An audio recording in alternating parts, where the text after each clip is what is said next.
الحمد لله نحمده ونستعينه ونستغفره ونعوذ بالله من شرور أنفسنا ومن سيئات أعمالنا من يهده الله فلا مضل له ومن يضلل فلا هادي له وأشهد أن لا إله إلا الله وحده لا شريك له وأشهد أن محمدا عبده ورسوله يا أيها الذين آمنوا اتقوا الله حق تقاته ولا تموتن إلا وأنتم مسلمون يا أيها الناس اتقوا ربكم الذي خلقكم من نفس واحدة وخلق منها زوجها وبث منهما رجالا كثيرا ونساء واتقوا الله الذي تساءلون به والأرحام إن الله كان عليكم رقيبا يا أيها الذين آمنوا اتقوا الله وقولوا قولا سديدا يصلح لكم أعمالكم ويغفر لكم ذنوبكم ومن يطع الله ورسوله فقد فاز فوزا عظيما أما بعد فإن خير الحديث كتاب الله وخير الهدي هدي محمد صلى الله عليه وسلم وشر الأمور محدثاتها وكل محدثة بدعة وكل بدعة ضلالة وكل ضلالة في النار فأعوذ بالله السميع العليم من الشيطان الرجيم بسم الله الرحمن الرحيم قاف والقرآن المجيد بل عجبوا أن جاءهم منذر منهم فقال الكافرون هذا شيء عجيب أإذا متنا وكنا ترابا ذلك رجع بعيد قد علمنا ما تنقص الأرض منهم وعندنا كتاب حفيظ. محترم معزز دین واللی بھائیوں، بزرگوں، نوجوان ساتھیوں، عزیز بچوں،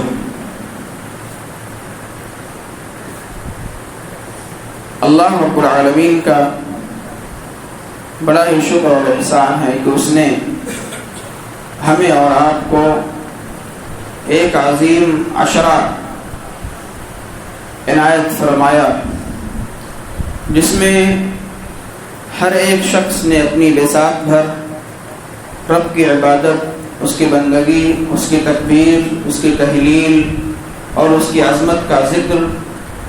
کیا۔ اللہ رب العالمین سب کی عبادتوں کو، سب کی قربانیوں کو شرف قبولیت عطا فرمائے۔ اسی موقع سے یعنی ذی الحجہ کے ہی موقع سے ایک عظیم یادگار ہمارے اور آپ کے آخری رسول جناب محمد مصطفیٰ صلی اللہ علیہ وسلم کی ہے، اور وہ یادگار ایک خطبہ کی شکل میں ہے، جس خطبے کو ایک عام مسلمان خطبہ حجۃ الوداع کے نام سے جانتا ہے، اور یہ خطبہ اللہ کے رسول صلی اللہ علیہ وسلم کا اتنا عظیم تھا کہ جس میں اللہ کے رسول صلی اللہ علیہ وسلم نے پوری شریعت اور پوری انسانیت کے لیے ایک عظیم اور نایاب تحفہ اس خطبے کی شکل میں پیش کیا، اور آپ صلی اللہ علیہ وسلم کا یہ خطبہ 2-4 ہزار 10,000 لوگوں میں نہیں تھا، 1,42,000 لوگوں میں آپ صلی اللہ علیہ وسلم کا یہ خطبہ تھا، اور یہ آپ صلی اللہ علیہ وسلم کا آخری حج جسے حجۃ الوداع کے نام سے جانا جاتا ہے، اس موقع سے آپ نے یہ خطبہ دیا۔ اور صحابہ کرام بیان فرماتے ہیں اس خطبے کے سلسلے میں کہ 1,42,000 لوگوں کا مجمع ہے، اور اس مجمع میں بغیر کسی مائک، بغیر کسی ایسی ایجاد کے جس کے ذریعے سے آدمی اپنی آواز کو لوگوں تک پہنچا سکتا ہے، آپ نے ایسی کوئی چیز کا استعمال نہیں کیا کیونکہ موجود ہی نہیں تھا۔ پھر بھی ہر ایک صحابی فرماتے ہیں ہر ایک شخص نے آپ کا خطبہ لفظ بلفظ بغور سنا۔ اس سے علماء نے کہا یہ آپ کے نبوت کی ایک عظیم دلیل ہے، معجزات نبوی ہے۔ نبی کا معجزہ ہم اور آپ اپنی آواز کو 10,000 کے مجمع میں نہیں سنا سکتے بغیر مائک کے، لیکن آپ نے 1,42,000 مجمع میں آپ نے اپنی آواز کو خطبے کی شکل میں سنایا۔ اور اس خطبے میں آپ صلی اللہ علیہ وسلم نے 1-2 پوائنٹ پر گفتگو نہیں کیا، بلکہ تقریباً 9-10 پوائنٹ پہ آپ صلی اللہ علیہ وسلم نے اس خطبے میں گفتگو کیا، کیونکہ مجمع لمبا ہے اور مختلف الجہات لوگ وہاں موجود ہیں، مختلف ذہن رکھنے والے، مختلف قبیلے سے تعلق رکھنے والے، مختلف ادوار سے تعلق رکھنے والے لوگ موجود ہیں۔ آپ صلی اللہ علیہ وسلم نے اس موقع کو اہم سمجھ کر کے، غنیمت سمجھ کر کے لوگوں کے درمیان ایسا بلیغ خطبہ دیا کہ جس خطبے کا اثر ہر ایک مسلمان پر پڑھنا لازمی تھا۔ اس خطبے کی تعریف میں اہل علم نے اس خطبے کی شرح میں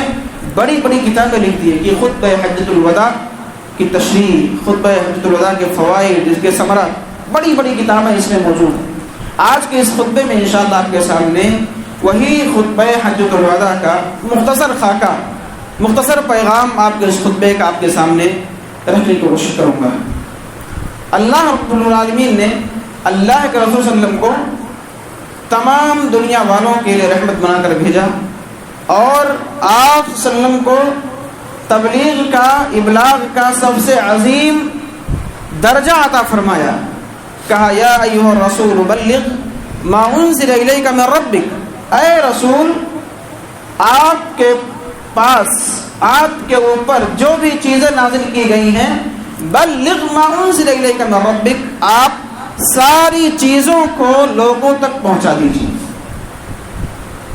وَإِن لَّمْ تَفْعَلْ فَمَا بَلَّغْتَ رِسَالَتَهُ، اگر آپ ایسا نہیں کریں گے، آپ کے اوپر جو چیزیں نازل کی گئی ہیں آپ اگر لوگوں کو وہ تعلیم نہیں دیں گے، وہ نہیں بتائیں گے، تو آپ نے گویا کی رسالت کو پورا ہی نہیں کیا، رسالت کا جو حق تھا وہ آپ نے ادا ہی نہیں کیا۔ اس آیت سے یہ بات واضح طور پر نظر آتی ہے، سمجھ میں آتی ہے کہ آپ صلی اللہ علیہ وسلم نے دین میں جتنی بھی باتیں تھیں، جو معمورات تھے، جو احکامات تھے، جو منہیات تھے، جو محرمات تھے، جو شریعت تھی، جو دین تھا، پورا کا پورا اللہ کے رسول صلی اللہ علیہ وسلم نے مجمع میں لوگوں کے سامنے بیان کر دیا، کچھ باقی نہیں چھوڑا۔ اور اسی کی توثیق اللہ کے رسول صلی اللہ علیہ وسلم نے 1,42,000 صحابہ کرام مجمع میں کیا۔ کہا الا هل بلغت، الا هل بلغت، کیا میں نے تم تک اللہ رب العالمین کی طرف سے مجھ پر نازل کردہ تعلیمات کو پہنچا نہیں دیا؟ 2-3 مرتبہ آپ نے کہا الا هل بلغت، الا هل بلغت، کیا میں نے نہیں پہنچایا؟ سب نے کہا پہنچایا آپ نے، آپ نے ادا کر دیا۔ پھر کہا اللہم اشہد، اللہم اشہد، اللہم اشہد، اے اللہ تو گواہ بن جا، اے اللہ تو گواہ بن جا، اے اللہ تو گواہ بن جا، میں نے تیری تعلیم کو، تیرے ذریعے جو بھی احکام نازل ہوئے سارے احکام کو میں نے لوگوں تک پہنچا دیا۔ اس کا مطلب کیا ہے؟ اب اس دین میں کسی طرح کی زیادتی نہیں کی جا سکتی ہے۔ نئے طریقے کے نام پر، عبادت کی نئی شکل کے نام پر،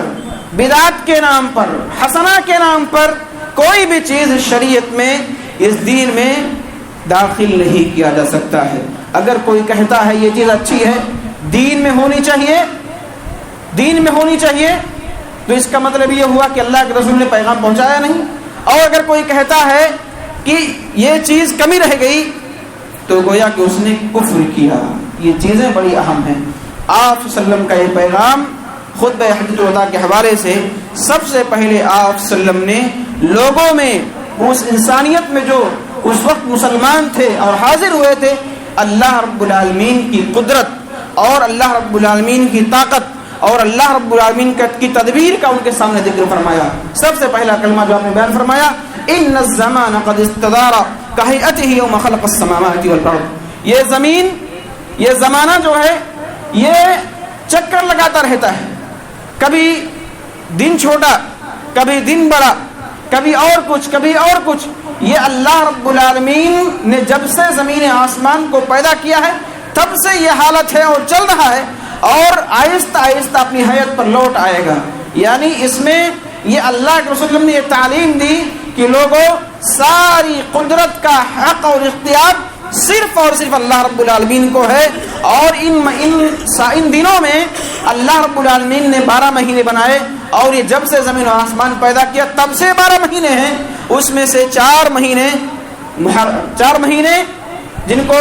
ایسے مہینے کہا جاتا ہے جو حرمت کے مہینے ہیں، یعنی ان میں قتل و لڑائی، خریزی، گالی گلوچ اور یہ ساری چیزیں منع ہیں، اشد طور پر سختی کے ساتھ منع ہیں، تاکہ ان میں آدمی ان دنوں میں گناہ سے اپنے آپ کو بچائے۔ اور ذی الحجہ بھی انہی مہینوں میں سے ایک مہینہ ہے۔ یہ آپ صلی اللہ علیہ وسلم کا سب سے پہلا حکم تھا اور سب سے پہلی تعلیم تھی کہ رب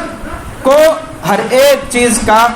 قدرت رکھنے والا مانا جائے۔ اللہ رب العالمین ہی اس کائنات میں حقیقی تصرف کا حقدار ہے، وہی سب کچھ ہے، یہ سب سے پہلی تعلیم تھی۔ ایسے تمام لوگوں کے سامنے واضح کیا۔ اس کے بعد جو دوسری بات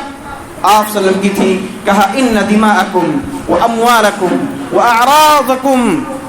حرام علیکم کحرمت یومکم ھذا فی شہرکم ھذا فی بلدکم ھذا۔ اس ٹکڑے میں اللہ کے رسول صلی اللہ علیہ وسلم نے ایک امن والا معاشرہ، ایک مستحکم معاشرہ، ایک امن و سکون سے چلنے والا معاشرہ کیسے ہو سکتا ہے، اس ٹکڑے میں آپ نے اس کی تعلیم دی، وحدانیت کی تعلیم دی، توحید کی تعلیم دی۔ اس کے بعد سارے لوگوں کو اتحاد کے ساتھ، اتفاق کے ساتھ مل جل کر چلنے کے جو اسباب ہو سکتے ہیں، ان تمام اسباب پر آپ نے رہنمائی کی۔ کہا دوسرا ڈمرہ کیا تھا، ان دماءکم، یقیناً تمہارے خون، واموالکم، تمہارے مال، واعراضکم، اور تمہاری عزتیں، حرام علیکم کحرمت یومکم ھذا، تم پر حرام ہے جیسے یہ دن حرمت والا ہے، یعنی ذی الحجہ کے جو ایام ہیں یہ حرمت والے ہیں، فی شہرکم ھذا، جیسے یہ مہینہ حرمت والا ہے، فی بلدکم ھذا، جیسے یہ شہر یعنی مکہ حرمت والا ہے۔ اس حرمت جس طرح اس کی ہے، اسی طرح تم پر تمہارے مال دوسروں کے حرام ہیں، تم پر دوسروں کی عزتیں اچھالنا حرام ہے، تم پر دوسرے کے خون بہانا حرام ہے۔ یہ آپ نے تعلیم دی۔ یہ اتنی عظیم تعلیم تھی کہ وہ لوگ جو صدیوں سے اختلافات کی کھائی میں مبتلا تھے، جو صدیوں سے جنگی اور خاندانی جنگوں میں مبتلا تھے، وہ ایسے لوگ اسلام لانے کے بعد کافر ہو گئے، مل گئے آپ کے تعلیمات کو سن کر کے، اور آپ کی اس عظیم رہنمائی کو اپنے دل میں بیٹھا کر کے ساری چیزوں کو بھلا دیا۔ یعنی یہاں آپ نے یہ کہا کہ تم دوسرے کا خون نہیں کر سکتے، عزتوں کو نہیں اچھال سکتے، ایک مسلمان کو ایک عزت پیاری ہے، اس لیے فرمایا دوسری بات میں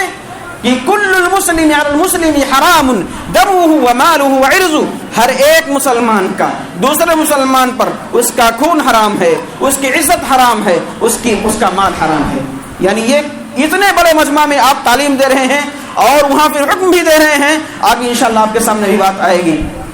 اور تیسری بات جو آپ نے بیان فرمائی تھی بڑی عظیم چیز ہے، کہا الا کل شیء من امر الجاہلیۃ تحت قدمی موضوع۔ آپ ایک ایسے آدمی بلیغ، جوامع الکلم، مختصر الفاظ میں بہت ساری باتیں کہے جانے والے، آپ نے کہا سنو، کل شیء من امر الجاہلیۃ تحت قدمی موضوع،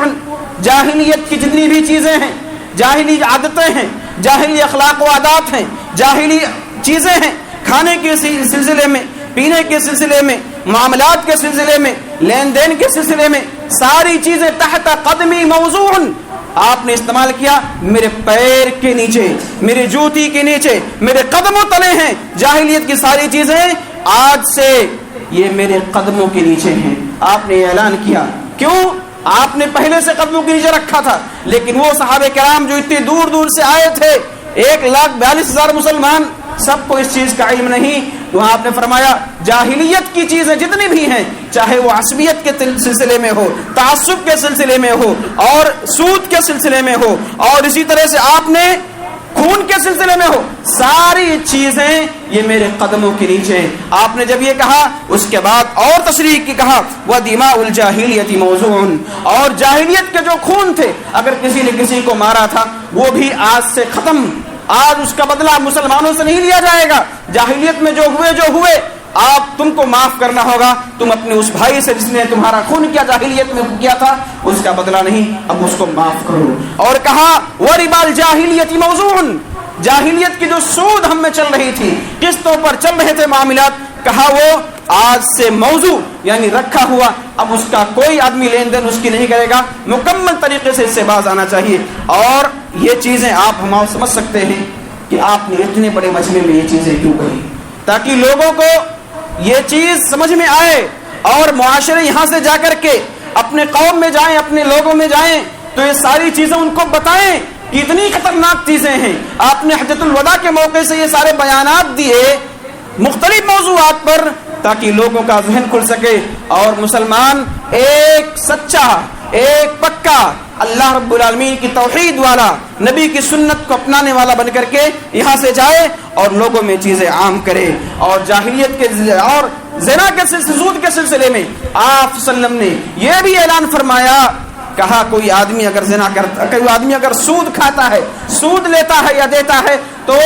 اس کا ادنا درجہ یہ ہے کہ اپنی ماں سے غلط کاری کرتا ہے. اور اگر سود کھاتا ہے, سود کا لین دین کرتا ہے تو اس کا گناہ یہ ہے وہ 36 مرتبہ زنا کرنے کے برابر ہے. ایک سود, ایک درہم کھانا, کہا 36 مرتبہ زنا کے برابر ہے. یہ سود کی حقارت ہے, سود کی گندگی ہے, سود کی مضرت ہے, سود کا نقصان ہے. اور آپ نے اسی لیے اتنے بڑے مجمع میں اعلان کیا وَرِبَا الْجَاهِلِيَّةِ مَوْضُوعٌ, جاہلیت کے جو بھی سود تھے وہ آج سے دھرے رہ جائیں گے, ان کا کوئی بدلہ, ان کا کوئی فدیہ اور ان کی کوئی مانگ نہیں کرے گا.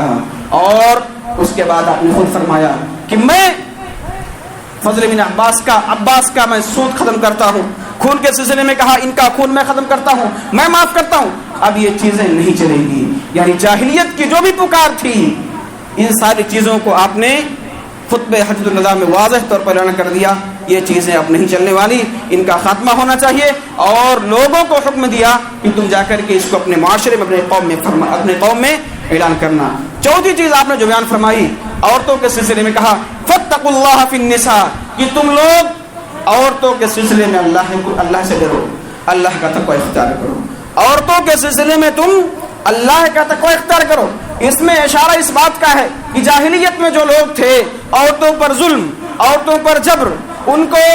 اپنی بیوی, اپنی لوڈی سمجھ کر رکھنا, ان کو غلام بنا کے رکھنا, ان کے حقوق کی ادائیگی نہ کرنا, ان سے فائدہ اٹھانا اور چھوڑ دینا, ان کو میراث نہ دینا, یہ ساری چیزیں جاہلیت میں عام تھی. اس لیے آپ نے سب سے پہلے کہا فاتقوا اللہ فی النساء, عورتوں کے سلسلے میں تم اللہ کا تقوی اختیار کرو. اور آگے کہا, اشارہ کیا فإنکم اخذتموہن بأمان اللہ, تم نے اللہ رب العالمین کے امان کے ذریعے سے تم نے ان کو حاصل کیا ہے. تم نے واستحللتم فروجہن بکلمۃ اللہ, اللہ کے کلمے کے ذریعے سے تم نے ان کی شرمگاہوں کو حلال کیا ہے, اپنے لیے حلال کیا ہے. تم ان کے حقوق کا خیال رکھنا, ان کا کھانا پینا تمہاری ذمہ داری ہے, ان کا کپڑا تمہاری ذمہ داری ہے, ان کی عزت کی حفاظت تمہاری ذمہ داری ہے. جہاں آپ نے مردوں کو یہ تعلیم دی تم ان کی حفاظت کرنا. کہیں تو کہا بسا اوقات اپنے موقع پر کہا رفقاً بالقواریر, یہ آپ گینے ہیں, ان سے تم نرمی سے پیش آؤ. یہ آپ گینے ہیں اور یہ ایسے موتی اور ہیرے ہیں, ان کے ساتھ تم نرمی سے پیش آؤ. اور کہیں آپ نے وہی موقع پر عورتوں کے لیے بھی کہا کہ عورتیں بھی سن لیں, کہا وَلَكُمْ عَلَيْهِنَّ, ان عورتوں پر بھی واجب ہے کہ اللہ يُوَطِّيَنَّ فُرُوشَكُمْ أَحَدًا تَكْرَهُونَهُ, کہ وہ عورتیں تمہارے گھروں میں ایسے لوگوں کو آنے کی اجازت بالکل نہ دیں جنہیں تم ناپسند کرتے ہو. وہ اجنبی مرد ہو, وہ عورت ہو, جو محرم میں سے کیوں نہ ہو. وہ محرم میں سے عورتیں ہیں, کوئی بھی عورت اگر شوہر ناپسند کرتا ہے فلاں عورت میرے گھر میں نہ آئے, تو بیوی کی ذمہ داری ہے کہ اس عورت کو گھر میں نہ آنے دے, اس سے بچائے اپنے گھر کو اس عورت سے. اور یہ بھی کہا اگر عورتیں نافرمانی کرتی ہیں, اگر ان سے تمہیں نافرمانی کا ڈر ہے اور یہ کہ اور کچھ خدشہ ہیں, تو کہا فَاضْرِبُوهُنَّ غَيْرَ مُبَرِّحِينَ, تم ان کو مارو بھی لیکن ایسی مار نہیں جس سے نشان پڑے, ہڈیاں ٹوٹے. تم ان کو ایسی مار سکتے ہو جو نصیحت کے لیے ہو, خیر خواہی کے لیے ہو. ایسی مار مارنے کی آپ نے حجۃ الوداع کے موقع پر یہ تعلیم دی. کہا وَاضْرِبُوهُنَّ غَيْرَ مُبَرِّحِينَ, تم ان کو ایسی مار مارو کہ ایسی ہڈی ان کی نہ ٹوٹے, زخم نہ آئے, لیکن ان کو تکلیف ضرور ہونا چاہیے. یہ آپ کی تعلیمات تھی عورتوں کے سلسلے میں. اور قرآن میں تو کہا وَلَهُنَّ مِثْلُ الَّذِي عَلَيْهِنَّ بِالْمَعْرُوفِ, ان کے لیے بھی نیکی ہے جیسا تمہارے لیے ہے، اور کہا ہن لباس لکم وانتم لباس لہن، یہ عورتیں تمہارے لیے پردہ ہیں تم ان کے لیے پردہ ہو۔ یہ ساری تعلیمات آپ صلی اللہ علیہ وسلم نے حجۃ الوداع کے موقع سے مسلمانوں کو دی تاکہ ان کی حقوق یابی ہو سکے، ان کے حقوق بازیاب ہو سکے۔ عورتوں کے حقوق بیان کیا، مردوں کے حقوق بیان کیا تاکہ لوگ سمجھ کر اپنی زندگی سنت کے مطابق اپنائیں۔ اور یہ بھی اللہ نے کہا وعاشروہن بالمعروف، ان عورتوں کے ساتھ بہترین طریقے سے زندگی بسر کرو۔ بہترین طریقہ کیا ہے؟ حدیثوں میں آپ نے فرمایا خیرکم خیرکم لأہلہ وانا خیرکم لأہلی، تم سے بہتر وہ ہے، تم میں بہتر وہ ہے جو اپنی بیوی کے لیے بہتر ہو۔ تم میں بہتر، آپ نے کہا اکمل الایمان اکمل المؤمنین ایمان احسنہم خلقا، مومنوں میں سب سے زیادہ ایمان والا وہ ہے جس کے اخلاق بہتر ہوں، اور اخلاق اگر بیوی کے ساتھ بہتر ہوں، گھر والی کے ساتھ بہتر ہوں تو آدمی سارے انسانوں میں سب سے بہترین اخلاق والا ہے۔ یہ آپ کی تعلیمات ہیں عورتوں کے حوالے سے کہ شوہر عورتوں کا کس قدر خیال کرے، اور اسی طرف عورتوں کو بھی تعلیم دی گئی کہ تم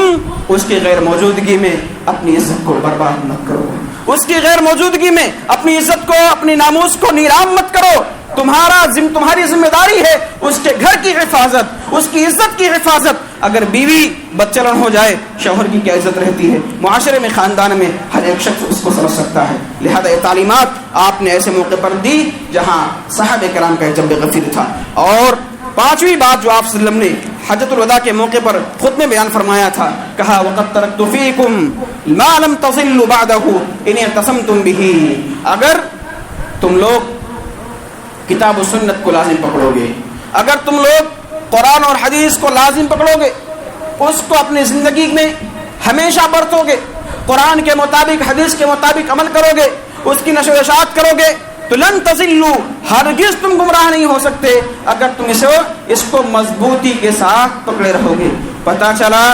اختلاف کی شکل میں، اختلافات کی صورت میں، اور ایسے موقع سے ہمارا جو رہبر ہوگا، ہماری جو رہنمائی کرے گا وہ اللہ کی کتاب ہوگی اور رسول اللہ صلی اللہ علیہ وسلم کی سنت ہوگی۔ اور یہی دو چیزیں ایسی ہیں کہ آپ نے فرمایا ترکتکم علی المحجۃ البیضاء لیلھا کنہارھا لا یزیغ عنہا الا ہالک، میں تم کو ایسے شاہراہ روشن سڑک پر چھوڑ کے جا رہا ہوں جس کی راتیں بھی اس کے دن کی مانند روشن ہیں۔ لا یزیغ عنہا الا ہالک، ہلاک وہی ہوگا جو اس سے روگردانی کرے گا، اس سے دور ہٹ جائے گا، اس کو نہیں اپنائے گا۔ اس میں اس بات کی تعلیم موجود ہے کہ کتاب و سنت کو لازم پکڑنا ہے۔ مسالک یہ اختلافات کی جگہیں ہیں، یہ اقتداء، اماموں کی اتباع، اماموں کے پیچھے چلنا یہ اختلافات کی جگہیں ہیں۔ تم کو سکون چاہیے، معاشرے میں امن چاہیے تو توحید کی بنیاد پر اتحاد ہو سکتا ہے، اور اتباع سنت کی بنیاد پر اتفاق ہو سکتا ہے، اور یہی اتفاق کی اتحاد کی راہیں ہیں۔ اس کے علاوہ اتفاق اور اتحاد ناممکن نظر آتا ہے۔ لہذا کہا تم کامیابی چاہتے ہو تو کتاب و سنت کو لازم پکڑ لو۔ اور چھٹی چیز آپ نے بیان فرمائی، یہی وہ حکم ہے جس کو مسلمانوں نے سمجھا، اور تمام مسلمان جو وہاں موجود تھے 1,42,000 کی تعداد میں، وہ اپنے ملکوں میں گھومے، اپنے ملکوں میں جو واپس آئے اور دوسری جگہوں کا سفر کیا تو اس کی تعلیم کو، آپ کی تعلیم کو لوگوں میں پھیلایا۔ کہا الا فلیبلغ الشاہد الغائب، سنو، سن لو، جو حاضر ہیں یہاں وہ غائبین تک پہنچا دے۔ میری جو باتیں ہیں، جو میں نے بیان کیا ہے، یہ تم پر لازم ہے جو سن رہے ہو، تم ان لوگوں تک پہنچا دینا جو یہاں موجود نہیں ہیں، کیونکہ فرب مبلغ اوعى من سامع، کیونکہ بہت بسا اوقات ایسا ہوتا ہے کہ جو سن رہا ہے سامنے اس سے زیادہ محفوظ کرنے والا، اس سے زیادہ یاد کرنے والا، اس سے زیادہ سمجھدار وہ ہوتا ہے جس تک پہنچایا گیا ہے۔ لہذا تم اس امانت کو ادا کرنا، یہ امانت ہے جو میں آج تمہارے اوپر تھوپ رہا ہوں، حدیثوں کی شکل میں دے رہا ہوں تم کو، رسول اللہ کی اللہ کی امانت کی شکل میں، اس کو تم جانا، لوگوں تک پہنچانا۔ یہ تبلیغ کا فریضہ ہے جس کو صحابہ کرام نے ادا کیا اور دنیا کے اکثر ملکوں میں پھیل گئے، اور رب کی وحدانیت کا، اتباع سنت کا یہ جو پرچم لہرایا، آج مسلمان اس سے مستفید ہو رہے ہیں۔ اور آپ نے بھی کہا فلا ترجعوا بعدی کفارا، بعض روایتوں میں کہا فلا ترجعوا بعدی ذلارا، یاد رکھو کہیں ایسا نہ ہو میرے انتقال کے بعد، میری موت کے بعد تم لوگ کفر کی طرف لوٹ جاؤ، تم گمراہی کی طرف لوٹ جاؤ، اور ایسی چیزوں کی طرف لوٹ جاؤ کہ جہاں تم ایک دوسرے یضرب بعضکم رقاب بعض، تم لوگ بعض کی گردنیں مارنے لگو۔ کہیں ایسا نہ ہو، تم اختلاف کی کھائی میں پڑ جاؤ، تم کفر کی طرف پلٹ جاؤ اور تم ایک دوسرے کی گردنیں مارنے لگو۔ یہ آپ نے واضح طور پر پیغام دیا مسلمانوں کو اور پوری انسانیت کے لیے، جس میں عبرت ہے، نصیحت ہے۔ اور اسی طرح سے آپ صلی اللہ علیہ وسلم نے ساتویں چیز جو بیان فرمائی، کہا الا وانی فرضکم علی الحوض، سنو مسلمانوں، سنو میں تمہارے پاس موجود ہوں، حوض پر موجود رہوں گا۔ حوض جسے ہم اور آپ جانتے ہیں، حوض کوثر، وہ پانی، وہ شراب ایسا کہ آدمی اگر اس کو پی لے گا میدان محشر میں تو جب تک قیامت قائم نہیں ہوگی یا جب تک وہ جنت یا جہنم کا فیصلہ نہیں ہو جائے گا تب تک اس کو پیاس نہیں لگے گی۔ وہ حوض کا پانی ہے، آب کوثر ہے۔ کہا وہ کافر بکم الامم، میں تم کو دیکھ کر کے، اپنی امت کی تعداد کو دیکھ کر کے مجھے فخر ہوگا، مجھے ایسا محسوس ہوگا کہ میں اللہ رب العالمین کے ہاں بڑا معزز بندہ بن گیا ہوں، یعنی مجھے فخر محسوس ہوگا۔ اس کے بعد آپ نے کہا لہذا تم لوگ میرے چہرے کو گدلا مت ہونے دینا، تم لوگ میرے چہرے پر شکن مت آنے دینا، تم لوگ میرے چہرے کو ذلت و رسوائی کے کھائی میں مت ڈالنا۔ آگے آپ نے فرمایا کچھ لوگ ایسے ہوں گے جنہیں میں قریب کروں گا، جو مجھ سے قریب ہوں گے، اور اس کے بعد میرے پاس آئیں گے، میں کہوں گا یا ربی اصحابی اصحابی، اے میرے رب یہ میرے ساتھی ہیں، میرے ماننے والے ہیں، توحید پر چلنے والے ہیں، سنت کی اتباع کرنے والے ہیں۔ اللہ کہے گا انکا، یا فرشتہ کہے گا انکا لا تدری ما احدث بعدک، اے نبی آپ کو نہیں معلوم ان لوگوں نے آپ کے جانے کے بعد کیا کیا ایجاد کر لیا، بدعتوں کو ایجاد کیا، سنت کے مقابلے میں نئی نئی چیزیں ایجاد کی، عبادت میں، نماز میں بدعت، ذکر و اذکار میں بدعت، اور دنیا کے تقریباً دین کے اکثر معاملات میں بدعتوں کا سہارا لیا، نئے نئے طریقے اپنائے۔ یہ اللہ کہے گا یا فرشتے کہیں گے کہ آپ کو نہیں معلوم انہوں نے کیا کیا ایجاد کیا۔ پھر اللہ کے فرمائیں گے سحقن سحقن لمن غیر بعدی، دوری ہو اس شخص کے لیے جس نے میرے بعد میری شریعت میں ترمیم کی ہے، میرے بعد میری شریعت کو بدلا ہے، اپنے طور پر چلایا ہے، ان کے لیے دوری ہو۔ اس میں آپ نے کیا تعلیم دی کہ خالص دین کی اتباع کرنی ہے، اللہ کے رسول کو ماننا ہے، قرآن کو ماننا ہے، اپنے طور پر نئے طریقے ایجاد کر کے عبادتوں کے اور تقرب اللہ کے اور اسی طرح سے اور دوسری چیزیں ایجاد کرنا، یہ انسان کے لیے، ایک مسلمان کے لیے اس کی رسوائی، اس کی ذلت کا سبب بننے والی ہے۔ اور آخری بات جو آپ نے ذکر فرمائی تھی وہ تھا مسیح الدجال کا ذکر کیا تھا آپ نے، اور مسیح الدجال کا ذکر کیا جو قیامت کی نشانیوں میں سے ایک عظیم نشانی ہے، جو 10 نشانیاں ہیں قیامت کی سب سے بڑی بڑی، اور ان نشانیوں کے بارے میں آپ کا فرمان ہے کہ یہ ایسے ہی آئیں گی مسلسل کنٹینیو کہ آدمی کو سمجھ میں نہیں آئے گا۔ جس طرح ایک دانے رہتے ہیں چھوٹے چھوٹے کسی دھاگے میں پرے ہوئے ہوں، قریب بالکل اسی طرح یہ نشانیاں جو 10 عظیم نشانیاں ہیں وہ ایک ساتھ آئیں گی تسلسل کے ساتھ۔ اور اس میں ایک آپ نے ذکر کیا مسیح الدجال کا، جس کا فتنہ بڑا عظیم ہوگا، اور آپ نے فرمایا یہ فتنہ اتنا عظیم ہوگا کہ تمام انبیاء کرام نے اپنی اپنی امتوں کو اور قوموں کو اس کے فتنے سے ڈرایا ہے، اور میں بھی تم کو ڈرا رہا ہوں۔ آپ نے اس کی نشانی بتائی کہ اس کا ایک آنکھ کانا ہوگا، اور آنکھ کے بارے میں کہا کہ جیسے انگور جو رہتا ہے پچکا ہوا سوکھا ہوا انگور، اس طرح سے اس کی ایک آنکھ ہوگی، یہ علامت بتائی، اس سے تم بچ کر رہنا۔ اور تعلیم بھی دی جو آدمی سورہ کہف کو یاد کرتا ہے، شروع کی 10 آیتیں اور ان کو پڑھتا ہے، وہ دجال کی فتنے سے محفوظ رہے گا۔ یہ آپ کی تعلیم ہے، یہ خلاصہ ہے آپ کے خطبہ حجۃ الوداع کا، جس کو میں نے آپ کے سامنے تقریباً 8 پوائنٹ میں رکھا۔ اس میں آپ غور کریں گے تو آپ کو سمجھ میں آئے گا، توحید کا آپ نے بیان کیا، آپ نے سنت کا بیان کیا، آپ نے انسانیت کو ایک ساتھ جمع کرنے کے جو وسیلے ہو سکتے تھے ان کو بیان کیا، دوسروں کی عزتوں کے حقوق کی خیال کا بیان کیا، آپ نے عورتوں کا بیان کیا، ان کے حقوق کا بیان کیا، مردوں کو بیان کیا، مردوں کے حقوق کو بیان کیا۔ یہ ساری چیزیں ایک معاشرے کی تسکین کا، ایک معاشرے کو امن والا بنانے کا بڑا عظیم ذریعہ ہے۔ ہمیں اللہ رب العالمین ان حدیثوں کو سمجھنے، ان پر غور کرنے اور ان کے مطابق زندگی گزارنے کی توفیق عطا فرمائے۔ اور اس خطبے کو ہم نے جو سنا، اس میں جو عبرتیں ہیں، نصیحتیں ہیں، ان کو اپنے میں لینے اور ان کو لوگوں میں عام کرنے کی اللہ رب العالمین ہمیں اور کو توفیق عطا فرمائے۔ آمین۔ بارک اللہ لنا ولکم فی القرآن العظیم ونفعنی وإياکم بالآیات والذکر الحکیم، انہ تعالی جواد کریم ملک بر رؤوف رحیم۔